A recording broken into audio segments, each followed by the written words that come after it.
ఒకడు ప్రపంచాన్ని శాసించే శక్తిగా మారాలి అంటే వాడు శ్రమల కొలిమిలో నుంచి పుట్టుకురావాలి, పోరాట భూమిలో నుంచి పుట్టుకురావాలి, యుద్ధ భూమిలో నుంచి వాడు పుట్టుకొని వస్తే యోధుడుగా మార్చబడతాడు.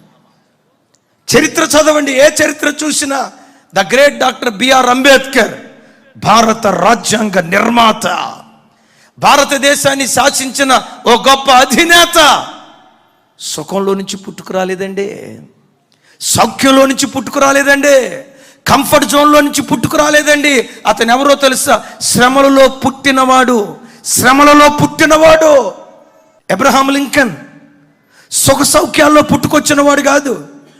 భక్తుడైన దావీదు సుఖ సౌఖ్యాల్లో పుట్టుకొచ్చిన వాడు కాదు.